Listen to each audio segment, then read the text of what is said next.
తాకట్లో ఉన్న బంగారాన్ని విడిపించి ఆ రోజున మార్కెట్ ధర కట్టి మిగిలిన డబ్బును మీకు అందిస్తుంది కొమ్మూరి గోల్డ్.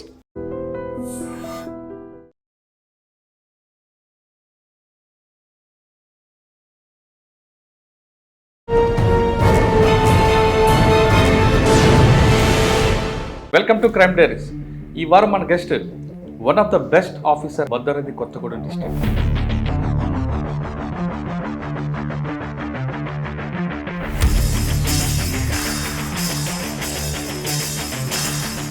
సార్, చెర్ల ఎస్ఐకి వచ్చిన తర్వాత మెయిన్ ఛాలెంజ్ ఏం వచ్చిందండి? సార్, నేను 2018లో వచ్చిన సార్. పార్టీలో పనిచేసేటోళ్ళు 30 మెంబర్స్ ఉన్నారు sir. Different cadres, party members కానీ, ఏసీఎం క్యాడర్స్ కానీ. కానీ ఇక్కడ ఇంకొక ప్రాబ్లం ఉంది కదండి, ఛత్తీస్గఢ్ నుంచి 3 జిల్లాలకు సంబంధించిన బోర్డర్ కదా. చెర్లకు ఆనుకొని మనకు బీజాపూర్ డిస్టిక్, సుక్మా, దంతెవాడ వస్తుంది సార్. బేసిక్గా ఎక్కువ పెద్ద పెద్ద లీడర్స్ అంటే ఇప్పుడు సరెండర్ అయిన రాజు కానీ, మొన్న మీరు ఇంటర్వ్యూ చేసిన సోని కానీ, కిస్టారం ఏరియాలో సోని అని పేరు చెప్తే సార్ ఎంతోమంది భయపడేటోళ్ళు. కానీ మీరు కూడా అఫెన్స్ మోడ్లోకి వెళ్ళే సంఘటన ఎప్పుడైనా ఎదురయ్యాయి? ఫస్ట్ సెక్యూరిటీ అనేది ఇంపార్టెంట్. మీ సర్వీస్లో ఎక్స్చేంజ్ ఆఫ్ ఫైర్లు ఉన్నాయా లేదా బంప్ ఆఫ్లు ఉన్నాయా? క్యాంపు మేము ఎస్టాబ్లిష్ చేసే టైంలోనే మా కానిస్టేబుల్కి ఒక బ్లాస్టింగ్లో ఇంజూరీ అవుతుంది సార్. కాల్ తీసేసినప్పుడు ఇదే చెర్ల ఏరియాలో అప్పుడు మిలిషియా కమాండర్ జోగయ్య అని ఉండేటోడు సార్. అతనికి సైమల్టేనియస్గా రాజేష్ అని ఉండేది. వాళ్ళిద్దరూ చాలా ఫెరోషియస్ సార్. చెర్ల బస్ స్టాండ్ ఏరియా వరకు కూడా వచ్చి మైన్ పెట్టేంత వచ్చి పెట్టడం కూడా జరిగింది. మెయిన్ రోడ్ బ్లాస్టింగ్ చేయటం కానీ, లేకపోతే విలేజ్లో ఎవరైనా పోలీస్కి సపోర్ట్ చేస్తారంటే కొట్టడము, ఇవంతా చేసేటోడు సార్. అతను పెట్టిన మైన్ వల్ల కానిస్టేబుల్కి ఇంజూరీ అయ్యి కాలు పోతుంది సార్. ఆ రోజు మేమే సీన్లో ఉన్నాం. ఖచ్చితంగా రివెంజ్ తీసుకోవాలి అంటే క్యాంప్ వేసిన తర్వాత క్యాంపు సరౌండింగ్కి ఏమిటంటే సార్ మైన్స్ పెడతారు సార్. అట్లా మల్టిపుల్ మైన్స్ పెట్టారు. మైన్స్తో పాటు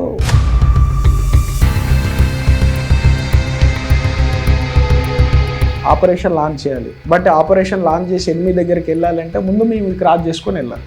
ఎనిమి ఈ రోజు కాకపోయినా ఏదో ఒక రోజు దొరుకుతాడు సార్. బట్ మన కమాండోస్ కానీ మన వాళ్ళకి ఏమి జరగద్దు, అది ఇంపార్టెంట్ సార్.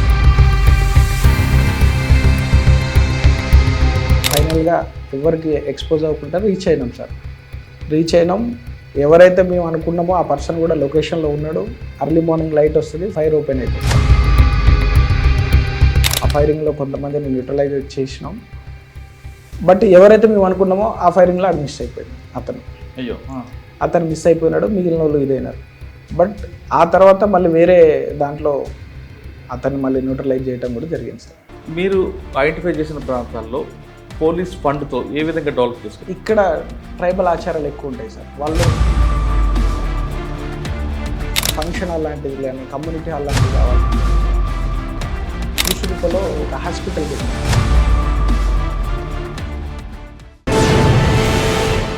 ప్రస్తుతం మనం చెర్ల పోలీస్ స్టేషన్ లిమిట్స్లో ఉన్నాం.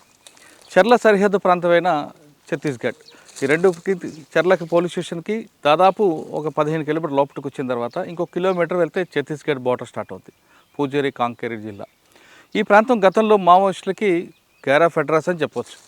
ఈ ప్రాంతంలో ఇక్కడున్న మనకు లెఫ్ట్ సైడ్ క్యాంప్ కనిపిస్తుంది. క్యాంప్ మీద కూడా గతంలో దాడి చేసేవారు. ఇక్కడ ఉన్న కల్వట్ల మీద కూడా దాడులు చేసిన ఘటనలు ఉన్నాయి.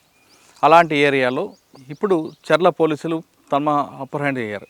అంటే దానికి ప్రధాన కారణం కూంబింగ్ చేయడం, ఎన్కౌంటర్ చేయడం, సరెండర్ చేయడం కాకుండా ఇక్కడున్న ఆదివాసీల యొక్క మనసులు దోచుకోవాలని చెర్ల పోలీసులు వాళ్ళకున్న పోలీస్ ఫండ్తో రకరకాల కార్యక్రమాలు చేపట్టారు. ముఖ్యంగా భద్రాద్రి కొత్తగూడెం జిల్లా ఎస్పీ గారు, తెలంగాణ డీజీపీ గారి సారథ్యంలో రకరకాల కార్యక్రమాలు. అంటే కేవలం మావోయిజం అనేది లా అండ్ ఆర్డర్ ప్రాబ్లం కాదు, సోషో ఎకనామిక్ ప్రాబ్లంగా భావించిన తెలంగాణ డీజీపీ ఆయన ఆదేశాల మేరకు భద్రాద్రి కొత్తగూడెం ఎస్పీ రోహిత్ రాజ్ గారు అంతకుముందు ఆఫీసర్లు టీం వర్క్తో పోలీస్ ఫండ్ని అంతా కూడా ఇక్కడ ఇట్లు ఇచ్చాడు. ఇక్కడ కేవలం హాస్పిటలే కాకుండా ఒక లైబ్రరీ, ఒక స్కూల్ పెట్టడం, ఆదివాసీలకు సంబంధించిన వాళ్ళకి ఉపాధి కల్పించుకోవడానికి ఒక మిల్స్ ఏర్పాటు చేయడం, గ్రంథాలయం ఏర్పాటు చేయడం చేశారు. అంతేకాకుండా పోలీస్ ఫండ్తో బీటీ రోడ్డు వేశారు. దాదాపు 1 కిలోమీటర్లో రైట్ సైడ్ లోపలికి వెళ్తే ఛత్తీస్గఢ్ వస్తుంది. ఇది కేవలం ఇక్కడున్న వాళ్ళకే కాకుండా ఛత్తీస్గఢ్ ప్రాంతంలో ఉన్న వాళ్ళు ఆదివాసీలు కూడా ఉపయోగపడాలి, 24 గంటలు వాళ్ళకి అందుబాటులో ఉండడానికి మెడికల్ క్యాంప్ పెట్టారు. సంచార వైద్యశాల, టెలి ఆరోగ్య కేంద్రం. ఇది పూసు గుప్ప ఏరియా. పూసుకుప్ప అనగానే ఒకప్పుడు మావోయిస్ట్ పార్టీ, కానీ ఇప్పుడు కంప్లీట్గా అది ప్రజల కోసం ఉన్న గ్రామంగా మారింది. దీనికి ఒక రోజు 2 రోజులు కాదు, గత కొన్ని సంవత్సరాలుగా తెలంగాణ పోలీసులు పడ్డ కృషికి ఈరోజు మన guest one of the best officer Bhadradri Kothagudem district, పేరు వరమ గారు, ఇన్స్పెక్టర్ చర్ల. చర్ల అనగానే తెలంగాణ సరిహద్దు ప్రాంతమైన ఛత్తీస్గఢ్. ఈ ప్రాంతంలో ఎప్పటి నుంచో మావోయిస్టు ప్రభావిత ప్రాంతం.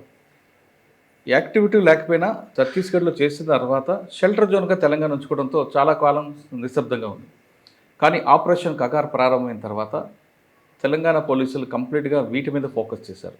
దాంతో భద్రాద్రి కొత్తగూడెంకి ఉన్న మెయిన్ చర్ల, ఈ చర్లలో 3 ప్రాంతాలు కనిపిస్తుంటాయి. అంటే మిగతా జిల్లాలో ప్రభావం వేరు, ములుగు ప్రభావం, కానీ భద్రాద్రి కొత్తగూడెంకి ఛత్తీస్గఢ్ 3 ప్రాంతాలు వస్తాయి. ఒకటి సుక్మా, మరొకటి పూజార్ కాంకేర్, ఇంకొకటి బీజాపూర్. ఈ 3 ప్రాంతాలకి సరిహద్దు ప్రాంతం అవడంతో చర్లలో ఎక్కువగా ప్రజలు కనిపిస్తుంటారు. అయితే ఇక్కడ పోలీసులు దీనికి ఒక స్పెషల్ ఆపరేషన్గా పెట్టుకొని కేవలం కూంబింగ్ కాకుండా, ఎక్స్చేంజ్ ఆఫ్ ఫైర్ కాకుండా, అక్కడున్న బోర్డర్లోని యువత అందరూ కూడా మావోయిజం వెళ్లకుండా రకరకాల కార్యక్రమాలు చేపట్టారు. అందులో కొన్ని వాళ్ళకి కావాల్సిన ఏర్పాట్లు చేయడం, విద్య కానీ వైద్యం కానీ పెట్టడం, లైబ్రరీ పెట్టడం, మెయిన్గా యువత అటువైపు వెళ్లకుండా వాళ్ళ మీద ఎక్కువ ఫోకస్ చేయడం, అలాంటి సోషల్ యాక్టివిటీస్ ఎక్కువగా ప్రోగ్రామ్ పెట్టారు. వీటన్నిటికీ కారణం తెలంగాణ డీజీ గారితో పాటు భద్రాద్రి కొత్తగూడెం ఎస్పీ రోహిత్ రాజు గారు, అంతకుముందున్న ఆఫీసర్లు. అన్నిటికన్నా చెప్పాలంటే ఇందాక మీకు చెప్పిన one of the best officer Varma.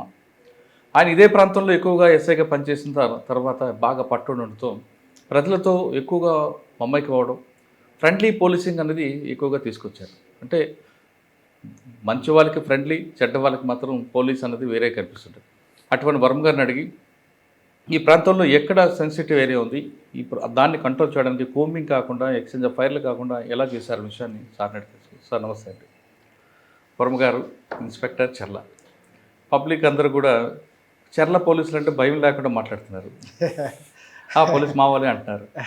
అంటే ఫ్రెండ్లీ పోలీసింగ్ అనేది ఇక్కడ బాగా ఇంప్లిమెంట్ అవుతున్నట్టు తెలుస్తుంది. మీరు మీ ఎస్ఐ గారు వీళ్ళందరూ కూడా అంటే పబ్లిక్తో మంచి వాళ్ళతో అలా ఉండడం మంచిదే, చెడ్డ వాళ్ళకి వేరే రూట్లో చూపించడం అది కూడా అవసరం. కానీ ఈ లాండ్ ఆర్డర్ సిచ్యువేషన్ పక్కన పెడితే మెయిన్ చర్లకి ఎఫెక్టెడ్ ఏరియా కనిపిస్తుంది. ఆ ఎఫెక్టెడ్ ఏరియాలో పోలీస్ ఫండ్తో ఏ విధంగా కార్యక్రమాలు పెట్టారు అంటే స్కూల్స్ అవ్వచ్చు, లైబ్రరీ అవ్వచ్చు, గ్రౌండ్ అవ్వచ్చు, హాస్పిటల్స్, ఇవన్నీ కూడా దాంతో అదొక పార్ట్. ఇంకొక పార్ట్లో చర్లలో లాండ్ ఆర్డర్ ఎఫెక్ట్ అయ్యకుండా క్రైమ్ నేచర్ ఎలాగ ఉంటుంది అంటే కేవలం సైబర్ క్రైమ్ ఉంటుందా, లేదంటే 3 హట్ కేసులు కనిపిస్తుంటాయా, లేదా రోడ్ యాక్సిడెంట్స్ ఉంటాయా, వీటి మీద ఎలా ఫోకస్ ఉంటుంది? ఈ 2 ప్రశ్నలకు సమాధానం చెప్పే ముందు వర్మ గారు, బై ఛాన్సా బై చాయిసా యూనిఫామ్ వేసుకోవడం మీరు ఫస్ట్ పోస్టింగ్లో ఎదుర్కొన్న main challenge? Thank you sir. నా పూర్తి పేరు రాజు వర్మ సార్. మాది నేటివ్ వచ్చేసి Khammam district. 2015 batch selected sir. నా ఫస్ట్ పోస్టింగ్ వచ్చేసి Warangal rural district sir. Warangal rural 2015లో మేము వరంగల్ రూరల్కి అంటే ఆఫ్టర్ ట్రైనింగ్ తర్వాత రూరల్కి అలాట్ అయినాం సార్.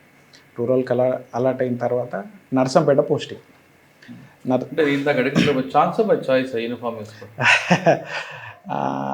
అంటే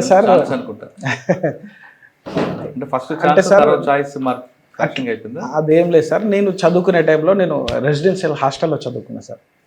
చదువుకునే టైంలో అంటే నేను చదువుకున్న హాస్టల్ కూడా ఇంటీరియర్ ఏజెన్సీ ఏరియాలో ఉండేది. ఎప్పుడైనా స్కూల్ యాన్యువల్ ఫంక్షన్స్కి కానీ ఏదైనా ఫంక్షన్స్కి అక్కడున్న లోకల్ పోలీస్ ఆఫీసర్స్ వచ్చేటోళ్ళు, పర్టికులర్గా ఎస్ఐ ర్యాంక్ ఆఫీసర్లు వచ్చేటోళ్ళు. ఐపీఎస్ ఆఫీసర్లు కానీ ఐఏఎస్ ఆఫీసర్లు అంత దూరం వరకు రాకపోయేది. అంటే నేను నా schooling sir 1 to 4th class మా విలేజ్లో, దాని తర్వాత రెసిడెన్షియల్ స్కూలు రెసిడెన్షియల్ హాస్టల్లో నేను జాయిన్ అయినా సార్. అప్పుడు 2005 వరకు అంటే 5th to 10th నేను హాస్టల్లో జాయిన్ అయినా సార్. అది వచ్చేసి సార్ ఇప్పుడు ఏపీలో గెలిచిపోయిన చింతూరు రెసిడెన్షియల్ సార్. అది మనకి ఇంతవరకు ఎర్తువైల ఏపీ స్టేట్. అది అక్కడ ఏదైనా యాన్యువల్ ఫంక్షన్కి అక్కడ ఉన్న ఎస్ఐ గారు వచ్చేటోళ్ళు. అది కొద్దిగా మోటివేటివ్గా అనిపించేది యూనిఫామ్ మీద. ఎస్, అట్లనే అట్ ద సేమ్ టైం మా మేనమామ గారు సార్ ఈజ్ ఏ మంచి స్పోర్ట్స్ పర్సన్. ఆయనకు కూడా ఆశ ఉండేది, బట్ ఆయన కాలేదు. మీకు బాగా ఇన్స్పైర్ అయిన ఆఫీసర్ ఎవరక్క అక్కడ సార్? అక్కడికంటే అంటే నేను అక్కడ ఆఫీసర్ని చూసే సార్, బట్ మా nearby village Yellandu town sir. అక్కడ శ్రీనివాస్ జీ అని ఒక ఆఫీసర్ చేశారు సార్. ఎవరండి? శ్రీనివాస్ జీ అని ఎస్ఐ గారు చేశారు సార్. అప్పుడు సార్ చేసినప్పుడు ఇల్లంది టౌన్ అంటే సింగరేణి ఏరియాలో ఎట్లా ఉండేదంటే యూత్ కొద్దిగా ఫాదర్స్ అంతా ఎంప్లాయ్మెంట్ తోటి ఉండటం వల్ల వీళ్ళు ఏమవుతారంటే అదర్ యాక్టివిటీస్కి ఎక్కువ అవుతారు సార్. ఆ టైంలో ఇల్లంది లాండ్ ఆర్డర్ని కండక్ట్ చేసాను సార్. అప్పుడు సార్ 2005 అయిపోయిన తర్వాత నేను 2006 to 2007 ఇంటర్మీడియట్ ఇల్లెందులో చదివాను. ఆ సార్ కొద్దిగా బాగా ఇంపాక్ట్ చూపించారు సార్. దానివల్ల ఓకే పోలీస్ ఆఫీసర్ అయితే బాగుంటుంది అనేది. సరే, తర్వాత డిగ్రీ అయింది, గ్రూప్ 1 రాశారు. గ్రూప్ 1కి వెళ్ళిపోయి దీనికి వచ్చారా? డిగ్రీ అవుతుంది సార్. డిగ్రీ అయిపోయిన తర్వాత అంటే నేను ఎస్ఐ కావాలి అని బయటికి ఎవరికి చెప్పుకోలేదు సార్. ఈవెన్ మా ఫ్యామిలీలో కూడా నేను చెప్పుకోలేదు. అయితే బాగుంటుంది, ఏది చేయొచ్చు, సర్వీస్ చేయొచ్చు అనేది నా పర్సనల్గా ఇన్నర్గా ఉంచుకునేటోని. నా degree sir Khammam. Degree Khammam అయిపోయిన తర్వాత దెన్ మళ్ళీ పీజీకి హైదరాబాద్ వెళ్ళినాను సార్. హైదరాబాద్కి వెళ్ళినప్పుడు 2012లో నోటిఫికేషన్ సార్. నోటిఫికేషన్ వచ్చి అంటే మళ్ళీ నా ఎడ్యుకేషన్ పెరుగుతున్న కొద్ది కూడా మళ్ళీ నా ఆలోచన కొద్దిగా మారిపోయింది. గ్రూప్ 1 ఆఫీసర్ అయితే బాగుంటుంది ఇట్లా అనేది. అదే టైంలో నోటిఫికేషన్ వస్తుంది సార్. అప్పుడు ఏపీ నోటిఫికేషన్లో అంటే మాది Andhra Pradesh last batch, SI batch మాదే లాస్ట్ బ్యాచ్. తర్వాత స్టేట్ డివైడ్ అయిపోతుంది. ఆ నోటిఫికేషన్లో ఎస్ఐ నోటిఫికేషన్ వస్తుంది. నోటిఫికేషన్లో అంటే నేను అప్పుడు హైదరాబాద్లో ఉన్నా sir. PG MHC maths first year sir. Notification వచ్చింది. ఎట్లాగో కొద్దిగా ఇంట్రెస్ట్ ఉన్నది కదా అన్నట్లు బేసిక్గా నాది మ్యాథమెటిక్స్ బ్యాక్గ్రౌండ్ కాబట్టి ఎస్ఐకి ఎట్లుంటాయంటే సార్ 4 పేపర్స్ ఉంటాయి. 2 పేపర్లు వచ్చేసి లాంగ్వేజెస్, అవి ఓన్లీ క్వాలిఫై. తర్వాత ఆర్థమెట్రిక్ రీజనింగ్, జనరల్ స్టడీస్. కొద్దిగా మ్యాథమెటిక్స్ బ్యాక్గ్రౌండ్ ఉన్న వాళ్ళు ఏంటంటే ఈజీగా గెయిన్ అవుతూ ఉంటాం అన్నమాట. అట్లా ఎట్లాగో ఇంట్రెస్ట్ ఉన్నది. ఈ నా స్టడీ టైంలో జరిగిన దానివల్ల నోటిఫికేషన్ వచ్చింది. అంటే నేను డిగ్రీ అయిపోగానే బై లక్ వచ్చింది సార్. ఇమీడియట్గా 2011-10లో డిగ్రీ అయిపోతుంది. నేను పీజీలో ఉండగానే నోటిఫికేషన్ వచ్చింది. కష్టపడి ఎట్లయినా ఖచ్చితంగా ఇది కావాలని ఉండే. కాకపోతే ఆ నోటిఫికేషన్ ఏంటంటే సార్, అంతకుముందు ఎస్ఐ నోటిఫికేషన్ అంటే ఆబ్జెక్టివ్గా ఉండేది. బట్ మా నోటిఫికేషన్ ఏంటంటే నెగిటివ్ మార్క్స్ ఉండేవి సార్. 1/2 choice negative.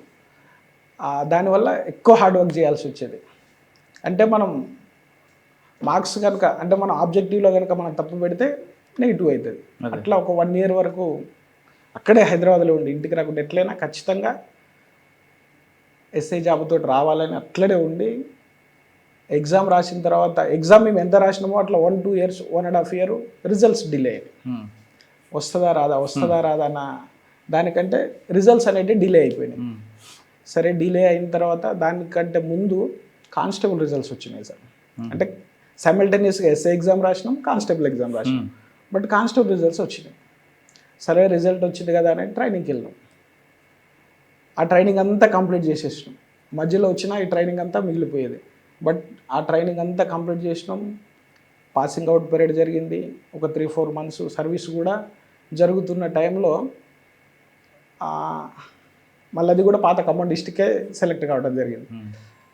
సెలెక్ట్ అయిన తర్వాత సేమ్ సార్ ఫస్ట్ కొత్తగా సెలెక్ట్ అయిన పిల్లలందరినీ స్పెషల్ పార్టీకి తీసుకొస్తారు. పర్టికులర్ ఈ డిస్టిక్ అంటే ఎల్డబ్ల్యూ ఏరియాలో ఉన్న వాళ్ళు తీసుకొచ్చిన తర్వాత అక్కడ సర్వీస్ చేసేటప్పుడు అరే ఇదేదో కొద్దిగా మళ్ళీ మనకు సూట్ అయ్యేటట్టు లేదు అనేసి మళ్ళీ బయటకు వచ్చేద్దాం అనుకున్నాం. వద్దామనుకునే టైంకి రిజల్ట్స్ వచ్చినాయి సార్. ఎస్ఐ రిజల్ట్స్ వచ్చినాయి. Then finally selected as a civil SI. 1 year ట్రైనింగ్కి వెళ్ళినాం. ట్రైనింగ్కి వెళ్ళిన తర్వాత అక్కడ ట్రైనింగ్లో సార్ కొంతమంది మా పోలీస్ అకాడమీలో పర్టికులర్గా ఎల్డబ్ల్యూ ఎఫెక్టెడ్ అంటే మన పాత ఏపీలో ఈ నక్సల్ ఎఫెక్టెడ్ దాని మీద ఎక్సలెంట్ చేసిన ఆఫీసర్స్ మనకి ఫొటోస్ ఉంటాయి. అట్లనే మాకు మా పోలీస్ అకాడమీలోనే వ్యాస్ బ్లాక్ అని కూడా సపరేట్గా ఉంటాం. అందులోనే మా అకామిడేషన్ కూడా ఉంటుంది. వ్యాస్ బ్లాక్ కానీ ఉమేష్ చంద్ర సార్ స్టాచ్యూ కానీ ఇవన్నీ ఉంటాయి. అది కొద్దిగా అవి బాగా అట్రాక్ట్ చేసినాయి. దట్టు మా నెగిటివ్ ఇల్లెందు టౌన్కి సరౌండింగ్లో కూడా అప్పుడు సిపిఐఎంఎల్ న్యూ డెమోక్రసీ పార్టీ వల్ల మూమెంట్స్ కూడా ఉండేవి సార్. మా విలేజ్కి దగ్గర కానీ సరౌండింగ్ ఏరియాలలో అట్లా కూడా కొద్దిగా మాకు దీనివల్ల ఎంతోమంది పబ్లిక్ ఇదవుతున్నారు అనేది కూడా ఉండేది. అందుకే ఇది ఇంట్రెస్ట్ ఎక్కువ వచ్చేది. నేను ట్రైనింగ్లో ఉన్నప్పటి నుంచి కూడా మాకు బయోడేటా ఇస్తే అందులో ఎల్డబ్ల్యూ ఎఫెక్టెడ్ ఏరియాలో ఖచ్చితంగా చేయాలనేది కూడా నేను ఒకటి రాసుకున్నాను. మాకు బయోడేటా ఫామ్ ఇచ్చినప్పుడు. బై ఛాన్స్ నాకు కనుక అవకాశం వస్తే నక్సల్ ఎఫెక్టెడ్ ఏరియాలో ఖచ్చితంగా చేయాలి. అంటే లాండ్ ఆర్డర్గా 30 సంవత్సరాల సర్వీస్లో ఎప్పుడైనా చేయొచ్చు సార్ మేము. బట్ ఈ ఏరియాలో చేస్తే సర్వీస్ చేసినామనే సాటిస్ఫాక్షన్ ఉంటుంది అనేది అప్పటి నుంచే వచ్చింది.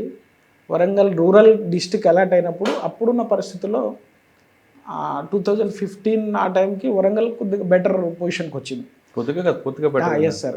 ములుగు ఇదంతా వదిలేస్తే నర్సంపేట ఏరియాలో నర్సంపేట ఏరియాలో మనకు 2000 ఆ టైంలో ఓంకార్ ఎమ్మెల్యే గారు ఉన్న టైంలో పీక్ స్టేజ్లో ఉండేది.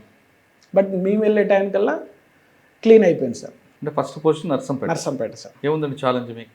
నర్సంపేటలో law and order duties sir, crimes enforcement అని ఇవంతా ఉండేది.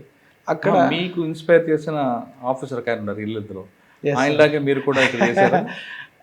అంటే సమ్ టైమ్స్ సార్ చేసినాం. అంటే అక్కడ ఉన్న ఆ పరిస్థితి ఆ టైంలో ఒకవేళ అంతే టఫ్గా ఉండాలన్నప్పుడు అట్లే ఉండేది.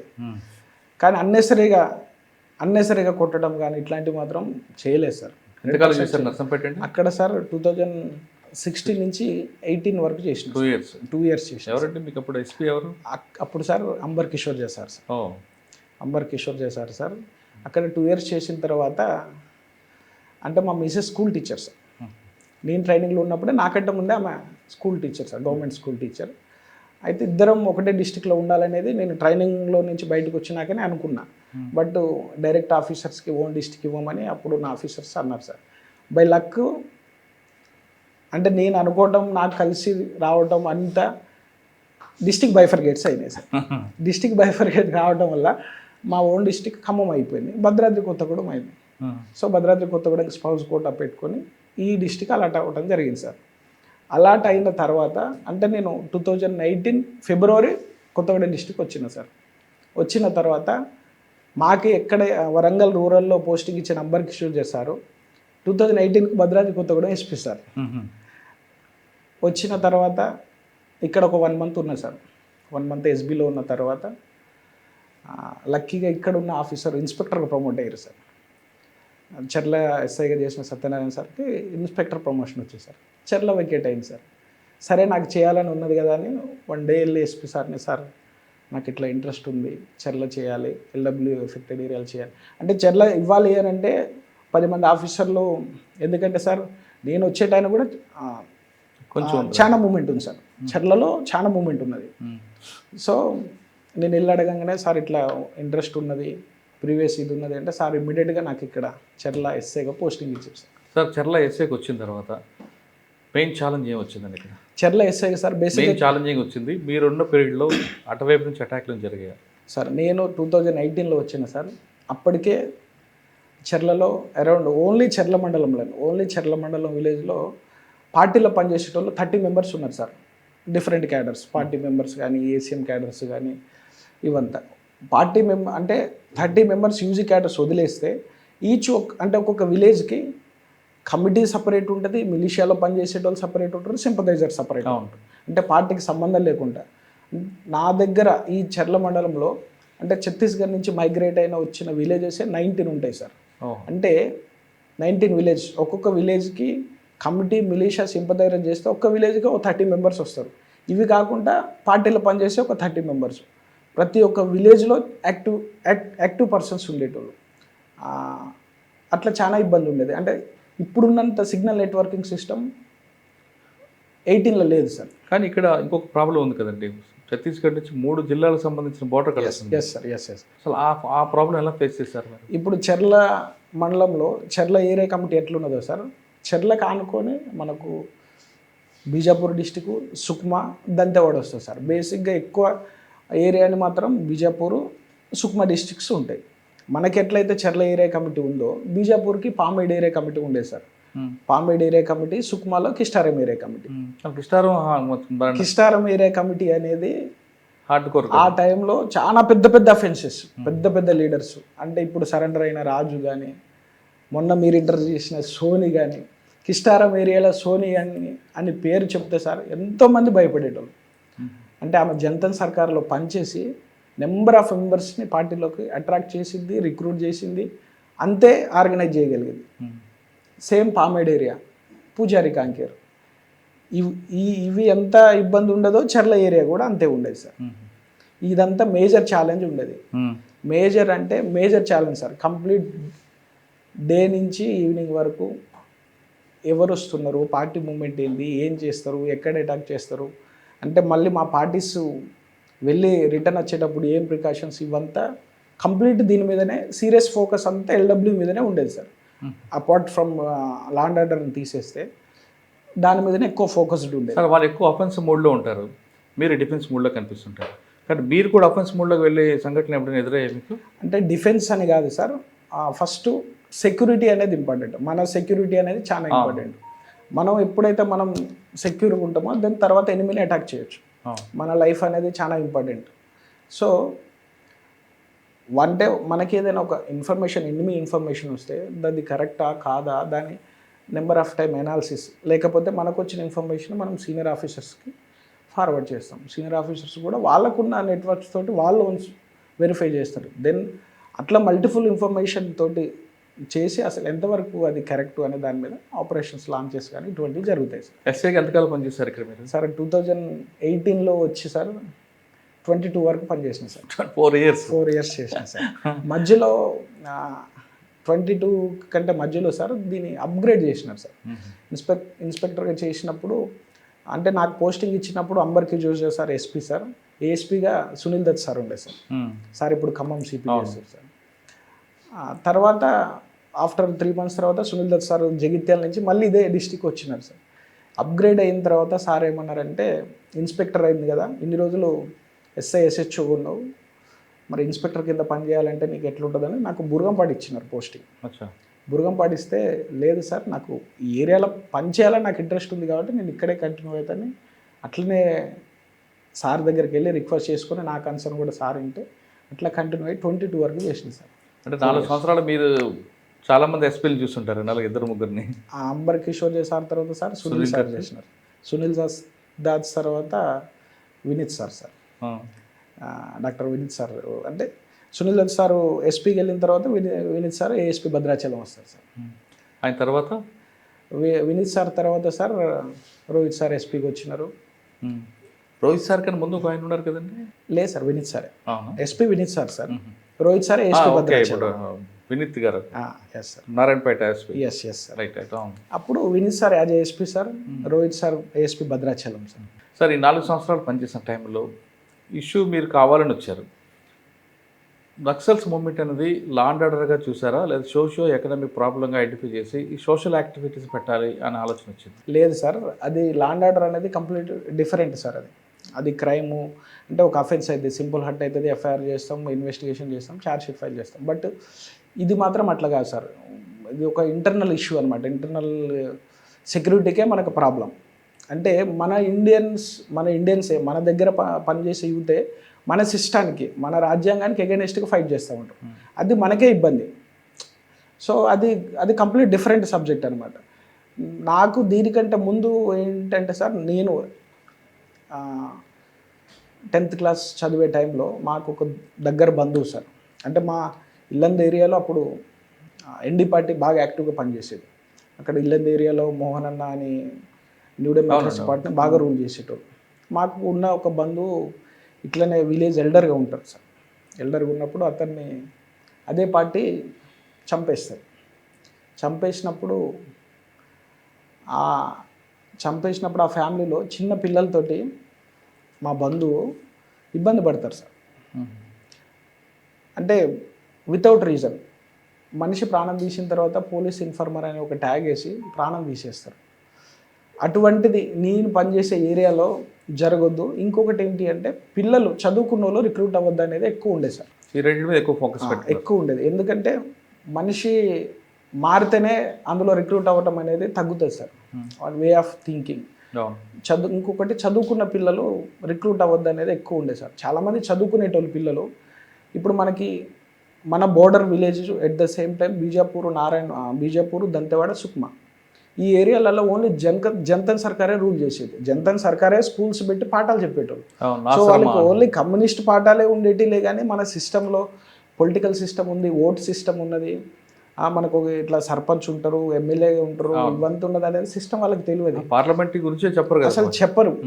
సో వాళ్ళు చిన్నప్పటి నుంచే కంప్లీట్గా పోలీస్ అంటే నెగిటివ్గానే, సిస్టమ్ నెగిటివ్గానే వాళ్ళు తీసుకెళ్ళేటోళ్ళు. వాళ్ళకి ఇంకొకటి ఛత్తీస్గఢ్లో రిక్రూట్మెంట్ జరగటందుకు కూడా సల్మాన్ జుడు టైంలో కూడా వాళ్ళు బాగా, అంటే మన తెలంగాణకి ఛత్తీస్గఢ్ ఎవరైతే ఈ ట్రైబల్స్ ఉన్నారో మైగ్రేట్ కావటానికి కూడా అదొక రీజన్ సార్. సల్మాన్ జుడు టైంలో వాళ్ళని అంటే లోకల్ చంపుకోవటం వల్ల, సేమ్ ఒకటే విలేజ్లో కొంతమంది సల్మాన్ జుడులో రిక్రూట్ అవుతారు, కొంతమంది పార్టీకి సపోర్ట్ చేస్తారు.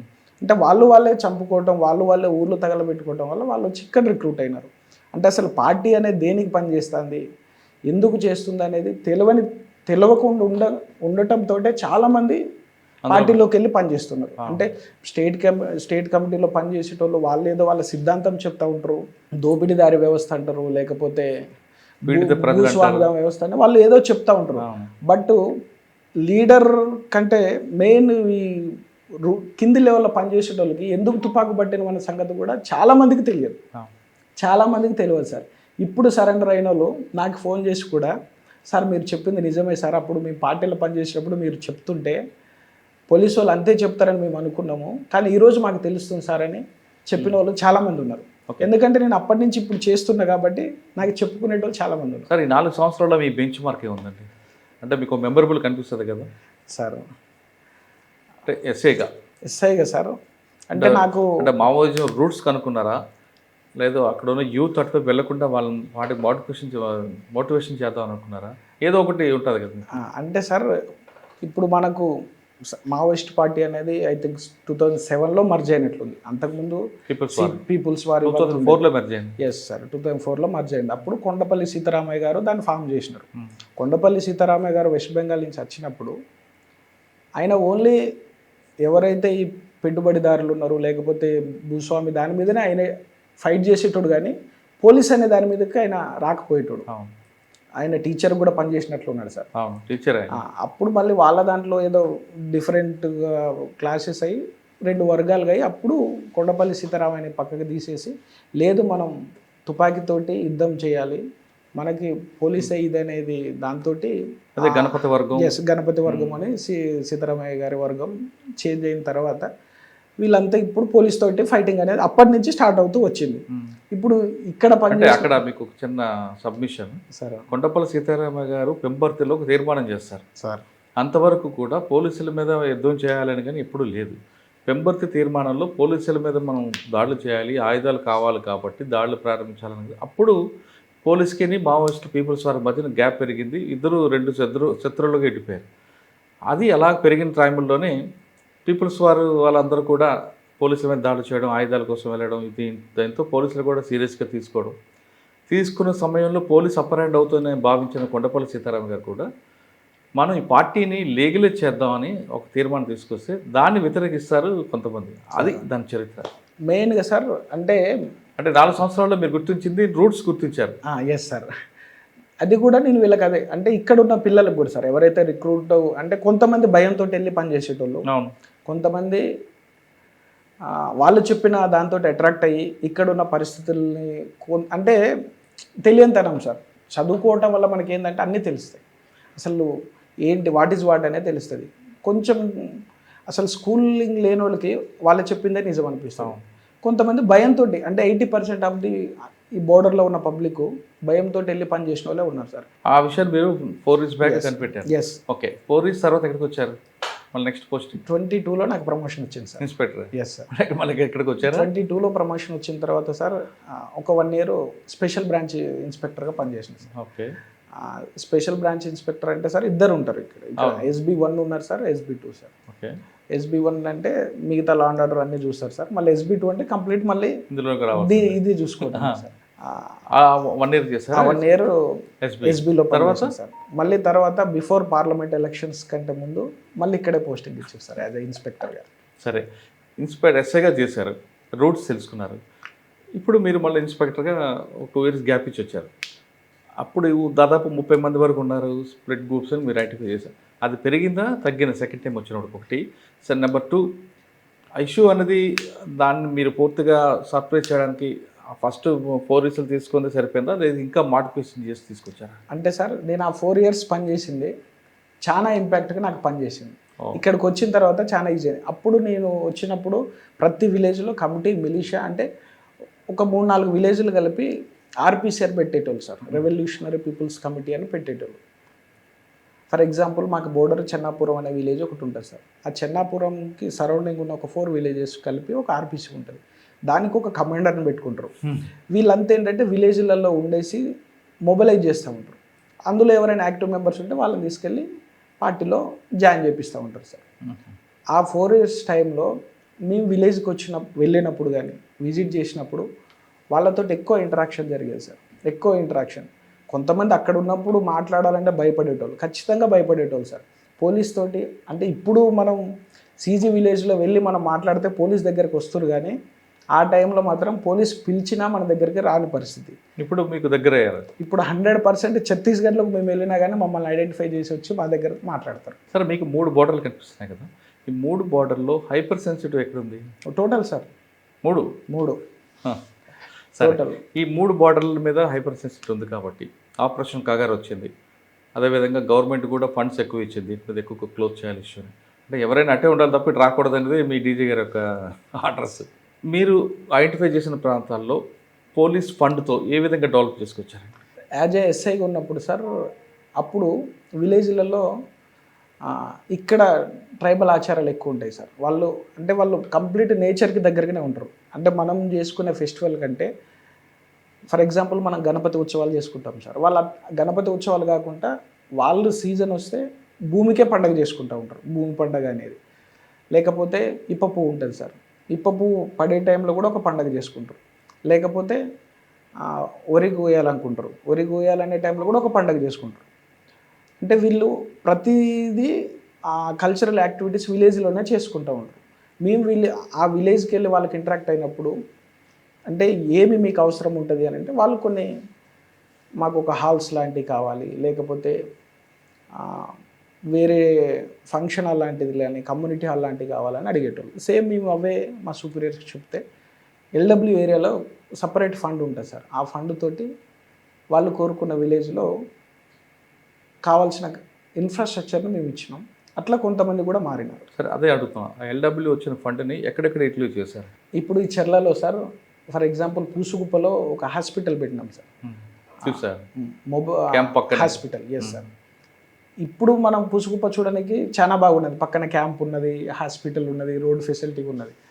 బట్ నేను వచ్చినప్పుడు నాకంటే ముందు ఇక్కడ పనిచేసిన ఆఫీసర్లు ఉన్నప్పుడు రోడ్డు కూడా లేకుంటుండే సార్. 2016లో ఇప్పుడు పూసుగుప్పకి బ్లాక్ ట్యాప్ రోడ్ వేసారు, బట్ అప్పుడు రోడ్డు కూడా లేకుంటుండే. అక్కడ పూసుగుప్ప మీద క్యాంప్ మీద కూడా అటాక్ చేశారు కదా? ఎస్ చేసినారు సార్, చేసినారు. అయితే సార్ మొబైల్ హాస్పిటల్ అనేది రావడానికి మెయిన్ రీజన్ ఏంటంటే మనకి ఇప్పుడు మన బార్డర్ కానుకొని ఉన్న బిజాపూర్ కానీ సుక్మా డిస్టిక్ ఈ ఏరియాలో ఉన్న పబ్లిక్ సార్, అంటే మనం ఇప్పుడు బీజాపూర్ హెడ్ క్వార్టర్కి వాళ్ళు వెళ్ళాలంటే అక్కడికి వెళ్ళలేరు సార్, వాళ్ళకి రోడ్ ఫెసిలిటీ లేదు.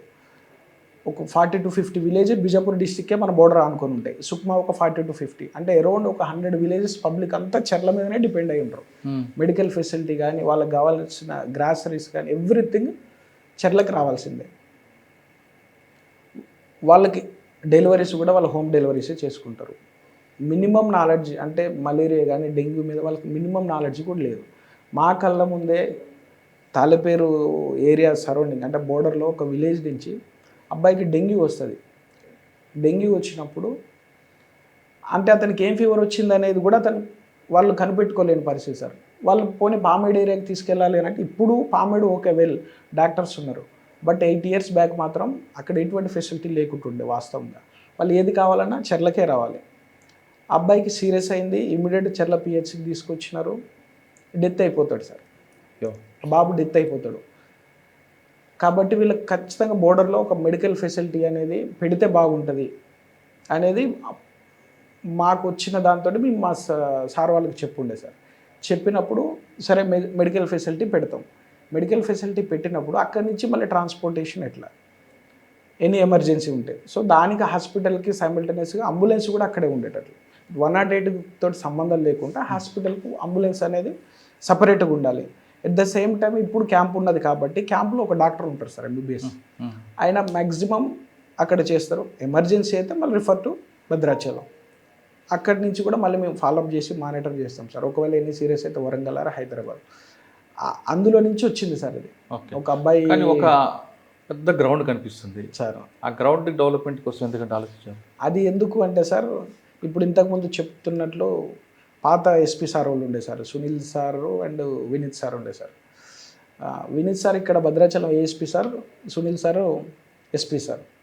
దుమ్ముగూడెంలో ఒక అబ్బాయి సార్, ఒక అబ్బాయి అతను ఈ దుమ్ముగూడెం మండలం నుంచి నేషనల్స్కి వెళ్తాడు సార్, అథ్లెటిక్స్లో వెళ్ళి సార్ని వెళ్ళి కలుస్తారు సార్. అంటే నేషనల్స్లో ఒక మెడల్ వస్తుంది అనుకుంటా, ఐ థింక్ మెడల్ వస్తే సార్ని వెళ్ళి కలుస్తారు సార్. అరే ఈ ఏరియాలో పిల్లలు ఇంత టాలెంటెడ్ ఉండి మినిమం నీడ్స్ లేవు అంటే ఏం చేయాలి అనేది దాంతో అప్పుడు దుమ్ముగూడెంలో మినీ స్టేడియం కింద ఒక ఫండ్ తీసుకొచ్చి ఇస్తారు సార్. స్పోర్ట్స్ ఇన్ఫ్రాస్ట్రక్చర్ అని అరౌండ్ 2 crores తోటి ఇచ్చినారు.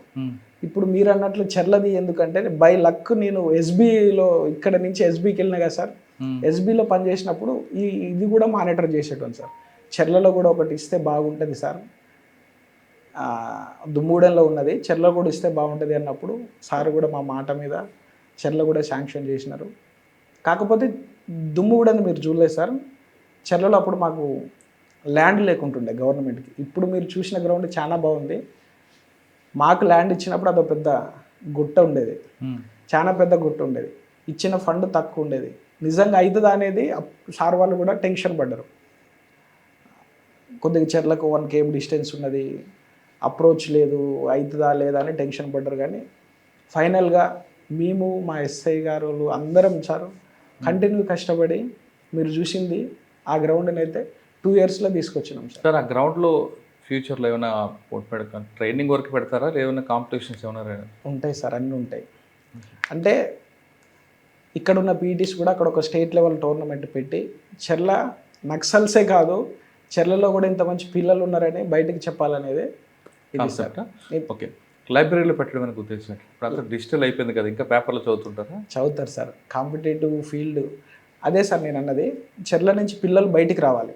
చదువుకున్న వాళ్ళు, గ్రాడ్యుయేషన్ చేసిన వాళ్ళు ఎంతోమంది ఇక్కడ ఉన్నారు, కానీ బయటికి రావడానికి భయపడుతున్నారు. డిగ్రీ చదువుతున్నారు. ఇప్పుడు మీరు వెళ్ళిన పూసుకుప్పలో బీఈడీ చదువుకున్న పిల్లలు ఉన్నారు, పీజీ చేసిన పిల్లలు ఉన్నారు, కానీ అక్కడే ఆగిపోతున్నారు.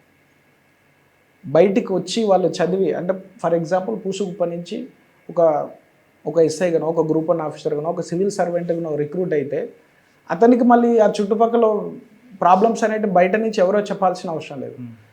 సో అందుకే ఈ ఏరియాలో ఇప్పుడు చెర్ల మండలంలో లైబ్రరీ ఉంటే ఒక 50 to 60 విలేజెస్ స్టూడెంట్స్కి అది యూజ్ అవుతుంది సార్. ఓకే. బూర్గుంపహాడ్ల స్కూల్ ఏంటంటే? బూరుగుపాడు స్కూల్ సార్. అది ఏంటంటే సార్, సేమ్ మేము విలేజ్ విజిట్కి వెళ్ళినప్పుడు సార్, వర్షాకాలం సార్, రైనీ సీజన్లో వెళ్ళినాం సార్. వెళ్తే కాంపౌండ్ వాళ్ళు అంటే మనకి యాక్చువల్గా స్కూల్స్ అంటే గవర్నమెంట్ స్కూల్, అది గవర్నమెంట్ స్కూలే సార్, పక్కా బిల్డింగ్స్ ఇవంతా ఉంటాయి. బట్ అక్కడ లేకుంటుండే, ఓన్లీ రేకులతోటి తడికెళ్ళతో పాటు ఉన్నది ఇల్లు సార్. అది తడికెళ్ళతోటి ఉన్నది, లోపల అంతా చెదలు పట్టుకొని అంతా ఇది ఉండే. అది చూసిన తర్వాత పిల్లలు అక్కడే చదువుతున్నారు.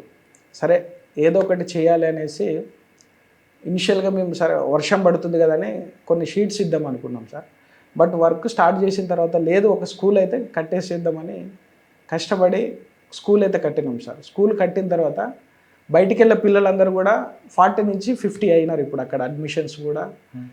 ఆ స్కూల్ మేము కట్టడం వల్ల అంటే దానికి ఇంకొక ఉద్దేశం కూడా ఉండే సార్. అంతకుముందు ఆ విలేజ్లో పార్టీకి అట్రాక్ట్ అయ్యి అదే విలేజ్ నుంచి ఒక 4 to 5 members పార్టీలో పనిచేసేటోళ్ళు, లేకపోతే మనకి చెర్ల ఏరియా కమిటీ పార్టీ వాళ్ళు కూడా ఏమన్నా మీటింగ్స్ పెట్టినప్పుడు విలేజ్ నుంచి వెళ్ళి మీటింగ్స్కి అటెండ్ అవుతూ ఉంటారు సార్. ఓకే, మేము వెళ్ళి వాళ్ళని అది చూసి అడిగినప్పుడు మీకు ఒక స్కూల్ కడతాం, మాకు కూడా మీరు మాకు ప్రామిస్ చేయాలి. పార్టీ మీటింగ్ పిలిచినప్పుడు విలేజ్ నుంచి ఎవరు మీరు వెళ్ళొద్దు, సపోర్ట్ చేయొద్దు, అట్లయితేనే మీకు కావాల్సిన ఇది ఖచ్చితంగా చేస్తామన్నప్పుడు వాళ్ళు కూడా పబ్లిక్ కూడా మాకు సపోర్ట్ చేస్తుండే. వాస్తవంగా పోలీస్ తోటి వాళ్ళు చేయాలంటే భయపడతారు, ఎందుకంటే నైట్ టైం వచ్చి ప్రాణం తీసేస్తారు సార్.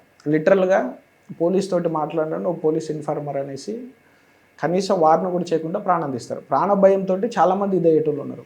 కానీ వాళ్ళు ఆ సమయంలో ధైర్యంగా మీరు కట్టండి సార్, మేమంతా సపోర్ట్గా ఉంటాం, మేము ఎటు వెళ్ళము అని వాళ్ళు అన్న తర్వాత స్కూల్ స్టార్ట్ చేసినాం సార్.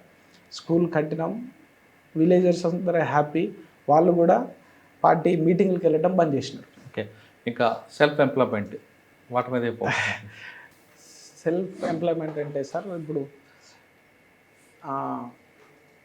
ఎక్కువ సార్ మేము ఈ మైగ్రేట్ అయిన విలేజెస్ మీద ఫోకస్ పెట్టేశారు. ఎందుకంటే వీళ్ళు ఎక్కువ పార్టీకి అట్రాక్ట్ అవటం కానీ పార్టీకి సపోర్ట్ చేయటం, వాళ్ళతో పాటు ఇక్కడ ఉన్న వాళ్ళని కూడా ఎక్కువ చూసేది. బట్ వీళ్ళకంటే ఎక్కువ మైగ్రేట్ అయిన వాళ్ళని చూసేది సార్. అయితే వీళ్ళు స్టూడెంట్స్ పిల్లలు చదువుకుంటారు కానీ బయటకు వెళ్ళి ఎంప్లాయ్మెంట్ చేయాలంటే భయపడతారు సార్. ఫర్ ఎగ్జాంపుల్ కొత్తగూడెం కానీ ఖమ్మం వెళ్ళి హైదరాబాద్ వెళ్ళి చదువుకున్న వాళ్ళు కూడా బయటికి వెళ్ళలేరు, అక్కడే మళ్ళీ వ్యవసాయం చేసుకుంటుంటారు. వాళ్ళ ఫాదర్ వ్యవసాయం చేసి, ఇతను చదువుకున్నాడు కూడా వ్యవసాయం చేసి, అదే టైంలో పార్టీ వచ్చి ఇతను థ్రెటన్ చేసి, ఇతను వెళ్ళి మళ్ళీ పార్టీలో పనిచేసి అతని మీద కేసు అయ్యి లైఫ్ అంతా సెట్ బ్యాక్ అవుతూ ఉంటుంది. సో ఆ లోకల్ పిల్లలకి ఎంప్లాయ్మెంట్ చేయటం కోసం కొన్ని ఈ ఏరియాలో సార్ ఎక్కువ వాళ్ళు కుకింగ్ కూడా మనలాగా సన్ఫ్లవర్ ఆయిల్ కానీ ఇటువంటి వాడకుండా ఇప్ప పువ్వు నుంచి వచ్చే ఆయిల్నే వాళ్ళు వాడతారు సార్. సో ఇప్ప పువ్వు అని ఇది చేయడానికి మహువా మిల్స్ ఉన్నాయి సార్, గానుగ మిల్లులు అంటారు. దానితోటి ఆయిల్ తీయటం వల్ల దాంతో కొంత వేస్టేజ్ వస్తుంది సార్. దాంతో ఇన్కమ్ చాలా గెయిన్ చేయొచ్చు. అంటే మనకి సమ్మర్ టైంలోనే ఇప్ప పువ్వు వచ్చి దాని కాయ నుంచి ఆయిల్ తీస్తారు సార్. వాళ్ళు కనుక ఒక 3-4 మంత్స్ కనుక మంచి కష్టపడితే ఒక 3 to 4 lakhs వరకు గెయిన్ చేయగలుగుతారు. సో ఈ పిల్లల్ని అంటే ఒక్కొక్క విలేజ్కి ఇచ్చి పిల్లల్ని ఒక కమిటీ లాగా ఫామ్ చేసి ఒక మిషన్ ఇచ్చేసి మీరే దాంట్లో ఇంప్లిమెంట్ చేసుకోండి. ఆ వచ్చిన అమౌంట్ తోటి చదువుకునే పిల్లలు ఉంటే చదువుకుంటుంది, లేకపోతే మీ విలేజ్కి ఉపయోగపడుతుందని చెప్పి ఈ ఎల్డబ్ల్యూ ఫండ్లో నుంచి వాళ్ళకి మహువా మిల్స్ ఇవ్వటం జరిగింది సార్. దాంతో ఇచ్చిన ఒక విలేజ్లో అబ్బాయి ఆ మిషన్ మీద వచ్చిన ఇన్కమ్ తోటి ఇంకొక మిషన్ కొని ఇంకొక 4 ఎంప్లాయ్మెంట్ ఇచ్చింది సార్. సార్ మీరు ఈ ఫండ్ అంతా వాడుతున్నారు, బాగానే ఉంది. రెవెన్యూ డిపార్ట్మెంట్ ఏం చేస్తున్నారు మరి? ఇంక్లూడింగ్ సార్ అంటే ఆ ఫండ్ ఎస్పీ గారు కలెక్టర్ గారు మానిటర్ చేసి డిస్కస్ చేసి దాన్ని ఎట్లా చేయాలనేది ఫైనల్ డెసిషన్ మాత్రం మాకే ఇస్తారు సార్. ఎందుకంటే ఇక్కడ మేము గ్రౌండ్ రియాలిటీ విలేజ్లోకి వెళ్ళి ఇది ఎక్కువ మేము వెళ్తాం కాబట్టి యాక్చువల్ ఫ్యాక్ట్ మేము ఎస్పీ గారికి చెప్తే సార్ కలెక్టర్ గారితో డిస్కషన్ చేస్తాం. సార్ దీని ఇంపాక్ట్ గురించి తర్వాత మాట్లాడదాం. అంటే ప్రజల నుంచి ఎలా స్పందన వచ్చింది, ప్రజలు వాళ్ళని స్వాగతిస్తున్నారా లేదు మనల్ని ఏదో వాడుకొని వాళ్ళు చేయాల్సిన పనులను చేస్తున్నారా అన్నది మాట్లాడే ముందు మీ సర్వీస్లో ఎక్స్చేంజ్ ఆఫ్ ఫైర్లు ఉన్నాయా లేదా బంప్ ఆఫ్లు ఉంటాయా? రైట్, ఎక్స్చేంజ్ ఆఫ్ ఫైర్లు సార్ ఉన్నాయి సార్. ఎక్స్చేంజ్ ఆఫ్ ఫైర్ ఉన్నది, ఎక్స్చేంజ్ ఆఫ్ ఫైర్స్ అయితే సార్ క్యాంప్స్ ఎస్టాబ్లిష్మెంట్ సార్. ఈ సిఆర్పిఎఫ్ క్యాంప్ ఎస్టాబ్లిష్మెంట్ అనేది 19లో అనుకున్నాం సార్. 19లో స్టార్ట్ అయింది. అప్పుడు ఇనిషియల్గా క్యాంప్ ఎస్టాబ్లిష్ చేయాలంటే చాలా స్ట్రగుల్ ఉండేది. ఇప్పుడంటే క్యాంప్ ఈజీగా ఎస్టాబ్లిష్ చేసుకుంటూ వెళ్తున్నాం, కానీ అప్పుడు క్యాంప్ ఎస్టాబ్లిష్ చేయాలంటే మూలవాసి అని పెట్టుకునేటోళ్ళు. పార్టీ అంటే మనకు సుక్మా బీజాపూర్ ఉండేటి, అప్పుడు బెటాలియన్ మూమెంట్ ఎక్కువ ఉండేది, వాళ్ళు పబ్లిక్ చాలా స్ట్రెచ్ చేసేటోళ్ళు. దానివల్ల ఫస్ట్ క్యాంపు సార్ చెన్నాపురంలో అనుకున్నాం సార్. చెన్నాపురం అంటే ఇక్కడ నుంచి అరౌండ్ చెర్ల నుంచి 20 km ఉంటుంది సార్. చెన్నాపురంలో ఒక క్యాంప్ ఎస్టాబ్లిష్ చేద్దాం అనుకున్నప్పుడు మేము కూడా టెన్షన్గా ఫీల్ అయినాం. ఇక్కడ నుంచి 20 km, దానికి ఫ్రెండ్లీ ఫోర్స్ లేదు, ఏమన్నా అయినా వెళ్ళాలన్నా కూడా ప్రాబ్లం. మరి అక్కడ క్యాంప్ ఇస్తే దగ్గరలోనే బెటాలియన్ మూమెంట్ ఉంటుంది, కిస్టారం ఏరియా కమిటీ ఉంటుంది, పామేడ్ ఏరియా కమిటీ ఉంటుంది. ఎంత దాని గ్రౌండ్ వర్క్ చేసినాం, బట్ సీనియర్ ఆఫీసర్స్ లేదు, ఖచ్చితంగా క్యాంప్ వేయాలి అనుకున్నాం, వేసినాం సార్. వేసిన తర్వాత పార్టీ నుంచి విలేజర్స్ మీద చాలా ప్రెషర్ వచ్చింది, మీరు క్యాంప్ అక్కడ పెట్టనివ్వద్దు, దానికి ఎట్లయినా ఎగెనెస్ట్గా ర్యాలీస్ చేయాలి, ధర్నా చేయాలని చేస్తే మనం చెప్పిన మాటలు కూడా పబ్లిక్ కొంత తీసుకోగలిగారు. క్యాంప్ పెడితే మాకు కూడా యూజ్ అవుతుంది అనేది వాళ్ళు కూడా తీసుకున్నారు, కానీ కొంచెం భయం ఉండేది సార్. అదే టైంలో క్యాంపు మేము ఎస్టాబ్లిష్ చేసే టైంలోనే మా కానిస్టేబుల్కి ఒక బ్లాస్టింగ్లో ఇంజ్యూరీ అవుతుంది సార్. అయ్యో, మా స్పెషల్ పార్టీ అబ్బాయికి ఇంజ్యూరీ అయ్యి నీ వరకు కాలు తీసేస్తారు సార్. కాలు తీసేసినప్పుడు ఇదే చెర్ల ఏరియాలో అప్పుడు మిలిషియా కమాండర్ జోగయ్య అని ఉండేటోడు సార్. అతనికి సైమల్టేనియస్గా రాజేష్ అని ఉండేది. వాళ్ళిద్దరూ చాలా ఫెరోషియస్ సార్, చాలా అంటే చాలా ఫెరోషియస్. చెర్ల బస్ స్టాండ్ ఏరియా వరకు కూడా వచ్చి మైన్ పెట్టే అంత ఫెరోషియస్ ఉండేటోళ్ళు. వచ్చి పెట్టడం కూడా జరిగింది. మెయిన్ రోడ్ బ్లాస్టింగ్ చేయటం కానీ, లేకపోతే ఏమన్నా వారోత్సవాలు ఉన్నప్పుడు కూడా బ్లాస్టింగ్ చేయటం, అంత ఫెరోషియస్గా ఉండేటోడు. లేకపోతే విలేజ్లో ఎవరైనా పోలీస్కి సపోర్ట్ చేస్తారంటే కొట్టడము ఇవంతా చేసేటోడు సార్. అతను పెట్టిన మైన్ వల్ల కానిస్టేబుల్కి ఇంజురీ అయ్యి కాలు పోతుంది సార్. ఆ రోజు మేమే సీన్లో ఉన్నాం. ఆ అబ్బాయిని రెస్క్యూ చేసి తీసుకొచ్చేటప్పుడు దీనికి ఏదో ఒకటి రివెంజ్ చేయాలి, ఖచ్చితంగా రివెంజ్ తీసుకోవాలి. ఇంత చిన్న పిల్లగాడు ఇంత కష్టపడే అబ్బాయికి ఇట్లా అయింది అన్నప్పుడు ఆ ఇన్సిడెంట్ అయిన ఒక 20 days ఆర్ 1 month సార్. 1 monthలో ఇన్ఫర్మేషన్ దానికి సరౌండింగ్లో ఒక ఇన్ఫర్మేషన్ వస్తుంది. దాని మీద అంటే క్యాంప్ వేసిన తర్వాత క్యాంపు సరౌండింగ్కి ఏమిటంటే సార్ మైన్స్ పెడతారు సార్. అట్లా మల్టిపుల్ మైన్స్ పెట్టారు. మైన్స్తో పాటు స్పైక్స్, బూపీ డ్రాప్స్ అంటారు సార్. అవి ఏంటంటే మనకి పిట్టు తీసేసి ఐరన్ రాడ్స్ పెడతారు సార్.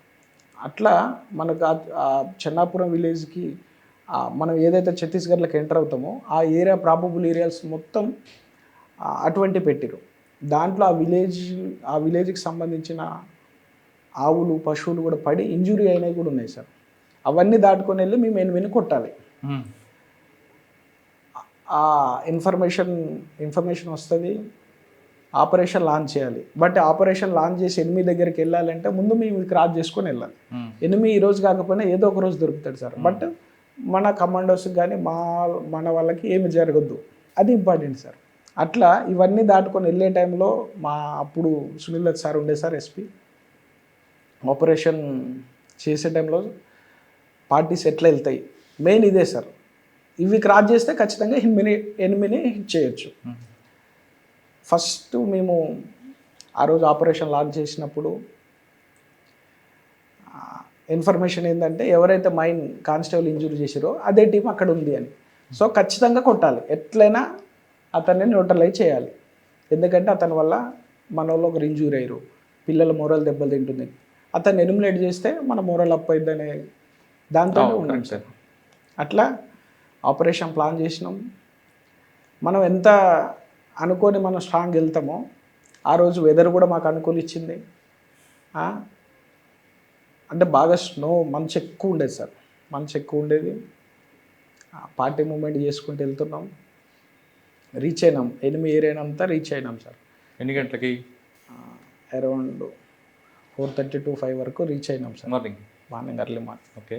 అంటే వన్ డే వేరే లొకేషన్లో హాల్ట్ చేసుకొని మళ్ళీ 8 లొకేషన్ చేంజ్ అవుతుంది, ఇవన్నీ చూసుకొని ఫైనల్గా ఎవరికి ఎక్స్పోజ్ అవ్వకుండా రీచ్ అయినాం సార్. రీచ్ అయినాం. ఎవరైతే మేము అనుకున్నామో ఆ పర్సన్ కూడా లొకేషన్లో ఉన్నాడు. కాకపోతే మాకు తెలియదు ఏంటంటే ఆ రోజు నైట్ ఇంకొక ఛత్తీస్గఢ్ టీం కూడా అక్కడికి వచ్చిందన్న సంగతి తెలియదు సార్. బంపర్ ఆఫర్ వస్తుంది. అర్లీ మార్నింగ్ లైట్ వస్తుంది, ఫైర్ ఓపెన్ అవుతుంది సార్. ఫైరింగ్ అవుతుంది. బట్ మేము ఎట్లయితే ఎక్స్పోజ్ అవ్వకుండా వెళ్ళినామో అదే మంచు కూడా కొంతమంది పార్టీ ఆ ఫైరింగ్ ఏరియా నుంచి ఎస్కేప్ అవడానికి ఆ మంచు కూడా వాళ్ళకి అడ్వాంటేజ్ అయింది. ఆ ఫైరింగ్లో కొంతమందిని న్యూట్రలైజ్ చేసినాం. బట్ ఎవరైతే మేము అనుకున్నామో ఆ ఫైరింగ్లో అది మిస్ అయిపోయినాడు అతను మిస్ అయిపోయినాడు. మిగిలిన వాళ్ళు ఇదైనారు. బట్ ఆ తర్వాత మళ్ళీ వేరే దాంట్లో అతన్ని మళ్ళీ న్యూట్రలైజ్ చేయడం కూడా జరిగింది సార్. రెండో దాంట్లో ఎలా దొరికాడు? దొరికినాడు సార్ అట్లా. ఓకే. సరే, మనం కింద క్వశ్చన్కి వద్దాం. పబ్లిక్ ఇన్పుట్స్ ఎలాగ ఉన్నాయండి? పబ్లిక్ అప్పటికంటే సార్ ఇప్పుడు చాలా సపోర్ట్ చేస్తారు. అప్పుడు కొంచెం భయం ఉండేది. ఆ భయం కాస్త మేము పబ్లిక్ తోటి ఎక్కువ రీచ్ కాగలేదు. సో ఇప్పుడున్న పరిస్థితుల్లో అయితే ఛత్తీస్గఢ్ పబ్లిక్ కూడా మాకు సపోర్ట్ చేస్తారు. ఛత్తీస్గఢ్ పబ్లిక్ కూడా వాళ్ళకి ఏమైనా ప్రాబ్లం ఉన్నా మాకు వచ్చి చెప్పుకునేంత ఫీజిబిలిటీ మేమైతే ఇచ్చినాం. Okay sir. గతంలో పోలీసుకి సపోర్ట్ చేస్తుంది అని ఒక రాధా అని ఒక అమ్మాయిని కూడా చెప్పేస్తారు. అది బీ లిమిట్స్ అనుకుంటా. ఏం జరిగిందండి ఆ రోజు? తర్వాత ఏమైనా కేసు అయిందా లేదా ఎవరా? అది కేసు అయింది సార్. ఇక్కడే మా దగ్గర కేసు అయింది. దాని మీద బయట అంటే పార్టీ వాళ్ళు కూడా కొన్ని వాళ్ళు చెప్పాల్సినవి చెప్పినారు, ఇన్ఫార్మర్ అని. అట్లనే అమ్మాయి కూడా కొన్ని ఆడియోలు కొన్ని పంపించింది పార్టీలు ఉన్నప్పుడే. సరే ఏది చేసినా కూడా అమ్మాయిని సరే చంపకోవడం అనేది కరెక్ట్ కాదు సార్. కాదండి, కోవర్ట్గా పనిచేస్తే ఇన్ఫార్మర్గా అనుకుంటే ఒకవేళ ఆమెను బయటికి పంపించాలి తప్ప చంపే అధికారం వాళ్ళకి ఎక్కడ? ఎస్, అదే సార్ నేను అనేది. సేమ్ అదే కోవర్ట్ని ఇంకో ఇద్దరిని వదిలేస్తుంది అదే మావోయిస్ట్ పార్టీ. అవును, అదే మావోయిస్ట్ పార్టీ అతను పబ్లిక్లో విలేజ్ అందరి ముందు పార్టీ ముందు ఎస్ నేను తప్పు చేసిన అని చెప్తే అతన్ని పంపించేసినారు. ఈ అమ్మాయిని చంపినాడు. ఆడపిల్లని ఆలోచన లేకుండా చంపారు ఎస్ కదా. సార్, అవును. మరి అటువంటి వాళ్ళ మీద రివెంజ్ తీసుకోవచ్చు కదా మీరు. అందుకే వాళ్ళు అందులో ఉన్న కొంతమంది న్యూట్రలైజ్ అయిపోయారు సార్. అవునా? అందులో ఎవరైతే ఆ టాప్ క్యాడరు ఆ ఇన్స్ట్రక్షన్ ఆ అమ్మాయిని చేయండి అన్నోళ్ళు ఆ అమ్మాయిది ఇదై న్యూట్రలైజ్ అయిపోయారు. అమ్మాయిని చంపిన దాంట్లో కూడా కొంతమంది సరెండర్ అయిన తర్వాత ఎందుకు మీరు చంపాల్సి వచ్చింది, మరి అమ్మాయిని వదిలిపెట్టొచ్చు కదా, మరి ఇంటికి పంపొచ్చు కదా, మీతో పాటే పని చేసింది, మీకు ట్రైన్ చేసింది, మీరు చంపాల్సిన అవసరం ఏంటంటే మాకేం లేదు సార్, మా ఇన్స్ట్రక్షన్ పార్టీ చెప్పింది చంపేసినాం. సరే, ఆపరేషన్ కగార్ దగ్గరికి వచ్చింది, 31తో క్లోజ్ అవుతుంది. ఇది క్లోజ్ అవుతుందా, ముందుకెళ్తా, తర్వాత పెడదాం. నేను చూసిన ఏరియాలో పోలీస్ డిపార్ట్మెంట్ చేసిన పనులు కానీ గవర్నమెంట్ చేసిన పనులు బాగానే కనిపిస్తున్నాయి. కానీ లోపలికి వెళ్ళిన తర్వాత మీరు చెప్పిన కొన్ని ప్రాంతాల్లో అంటే టీ కప్లో తుఫాన్లా కనిపిస్తుంది తప్ప ఫ్రీగా ఉన్నామని మాత్రం ఎవరు లేరు. ఒకటి. నెంబర్ 2, ఈ భయంతోనే కొంతమంది ఆగుతారా, లేదు ఈ క్యాంపులు కానీ ఒకవేళ ఎత్తేస్తే మరొకసారి వీళ్ళందరూ బయటకు వచ్చే అవకాశం ఉంటుంది? లేదు సార్, అదే సార్ నేను అనేది. అక్కడ ఇప్పుడు మీరు వెళ్ళినటువంటి విలేజెస్లో కూడా ఇదే బీజాపూర్ డిస్టిక్ కానీ సుక్మా డిస్టిక్లో కూడా చదువుకున్న పిల్లలు చాలామంది ఉన్నారు సార్. మెయిన్ చదువుకున్న పిల్లలకి ఎంప్లాయ్మెంట్ ఇచ్చి వాళ్ళకి ఎడ్యుకేషన్ కనుక కల్పిస్తే ఖచ్చితంగా పార్టీ వైపు అయితే 100% వెళ్ళరు సార్. ఇన్ని రోజులు వాళ్ళకు జంతన్ సర్కార్ చెప్పిన లెసన్స్ వల్లనే వాళ్ళ బ్రెయిన్లో ఉన్నాయి. చిన్నపిల్లవాడిని కూడా జూలై మీటింగ్స్ అని 1 వీక్ పెట్టేసి ఆ అబ్బాయిని తీసుకెళ్ళి అక్కడ కూర్చోబెడితే వాడికి అదే అనిపిస్తుంది. కళ్ళతోటి చూసేది అదే నమ్ముతాడు. నెక్స్ట్ అతనికి ఏజ్ వచ్చిన తర్వాత వెపన్ పట్టుకొని వెళ్ళి పని చేస్తాడు. ఎందుకు పని చేస్తున్నాం అసలు? వెపన్ పట్టుకొని ఎవరి కోసం రాజ్యాధికారం, దేనికోసం అనే దాన్ని తెలియకపోవడం వల్ల వాళ్ళు పట్టుకొని తిరుగుతూ ఉంటారు సార్. మీరు వెళ్ళి ఇదే ఛత్తీస్గఢ్లో పార్టీలో పనిచేసిన ఒక 5 to 6 years పనిచేసిన మేల్ పర్సన్ని కానీ ఫిమేల్ పర్సన్ కానీ అడగండి సార్ ఒక్కసారి. మీరు ఎందుకు పనిచేసినారు, ఇన్ని సంవత్సరాలు ఏం సాధించినారని అడిగితే మేము ఎందుకు తిరిగినామో మాకు తెలియదు సార్ అని చెప్పేటోళ్ళే 80% ఉంటారు సార్. సో దానివల్ల ఎంతోమంది చనిపోయిన వాళ్ళు ఉన్నారు, అరెస్ట్ అయిన వాళ్ళు ఉన్నారు, వాళ్ళ జీవితాన్ని అనవసరంగా లాస్ అయిన వాళ్ళు ఎక్కువ మంది ఉన్నారు. ఎందుకు పని చేస్తున్నామో తెలియకుండా పని చేస్తున్నాం. సరే, ఫైనల్గా చెప్పండి, మనకి అటు తెలంగాణ బార్డర్కి ఛత్తీస్గఢ్ ఎఫెక్ట్ అనేది మనం అనుకుంటున్నాం, కానీ తెలంగాణ సరిహద్దు ప్రాంతాల్లో కూడా కొంతమంది ఆ భావజాలకు వెళ్ళొచ్చు, మీరు అన్నట్లుగా తుపాకీ మీద మోజుదన వెళ్ళొచ్చు. ఆ విధంగా వెళ్లకుండా ఇకపై అటువంటి సంఘటన జరగకుండా ఉండాలంటే ఏం చేయాలి? అంటే మీరు చెప్పిన ఈ రూట్స్ మీద వెళ్ళాలంటారా, లేదు ఇక్కడున్న ఆదివాసులకు సంబంధించిన కానీ లేదంటే బోర్డర్లో ఉన్న వాళ్ళందరికీ కూడా వాళ్ళకి డెవలప్మెంట్ చూపించడం, వాళ్ళకి తీసుకెళ్ళి కేవలం ఫుట్బాల్ వాలీబాలే కాకుండా వాళ్ళు కూడా బాగా చదువుకోవాలని వాళ్ళకి మీరు గుర్తించి ఒక గ్రూప్ అన్నో లేదా కానిస్టేబుల్ ఎస్ఏలో చేయడానికి హైదరాబాద్ పంపించాలి, ఇంకో దగ్గర పంపిస్తే లేదా కొన్ని సాఫ్ట్వేర్ కంపెనీలో జాబులు ఇప్పిస్తే వాళ్ళ మార్పు వచ్చే అవకాశం ఉంటుంది కదా? అదే సార్ నేను అన్నది. ఇప్పుడు సరే ఫుట్బాల్ వాలీబాల్ అనేది కాకపోయినా ఇదే ఒక విలేజ్ నుంచి తెలంగాణ సేలింగ్ టీంలో తెలంగాణ స్టేట్కి రిప్రజెంట్ చేస్తున్నాడు ఒక అబ్బాయి. ఆ అబ్బాయికి కావాల్సిన ఫైనాన్షియల్ సపోర్ట్ కానీ ఏవి కానీ ఖచ్చితంగా 100% మా పోలీస్ డిపార్ట్మెంట్ తరపు నుంచి ఇస్తూనే ఉన్నాం. అతను ఒకవేళ ఎక్కడికైనా నేషనల్స్ మీట్కి వెళ్ళాలి లేకపోతే ఇంకొక దగ్గరికి వెళ్ళాలంటే వాళ్ళ విలేజ్ ఎల్డర్ కానీ అతను కానీ కాంటాక్ట్ అయితే మేము ఖచ్చితంగా సపోర్ట్ చేస్తున్నాం. ఓకే సార్, ఫైనల్గా మరొక క్వశ్చన్ అండి. ఇటువంటి వాళ్ళకి అంటే బార్డర్లో ఉన్న వాళ్ళకి అటువైపు వెళ్ళకుండా వెళ్తే ఏమవుతుంది, వెళ్ళకపోతే ఏమవుతుంది అని మీరు ఏం చెప్తారు? అంటే సార్ క్యాంప్స్ పెడుతున్నారు, బాగుంది సార్. రిజర్వ్ ఫోర్స్ కంటే సివిల్ పోలీస్ అనేది పబ్లిక్ దగ్గరికి అవ్వాలి.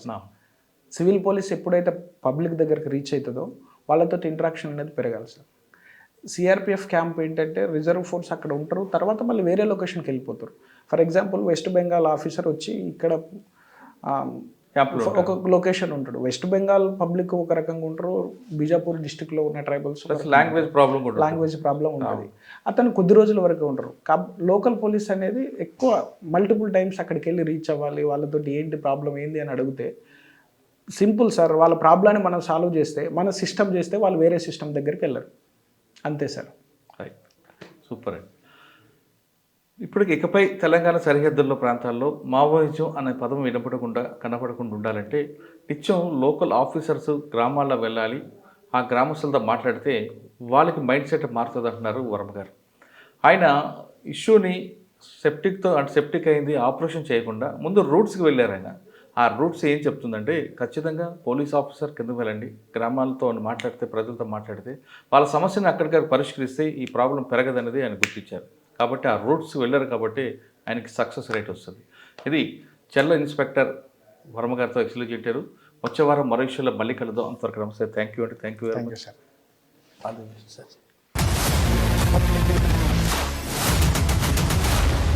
I dreams, this police diaries is something very, very valuable towards that.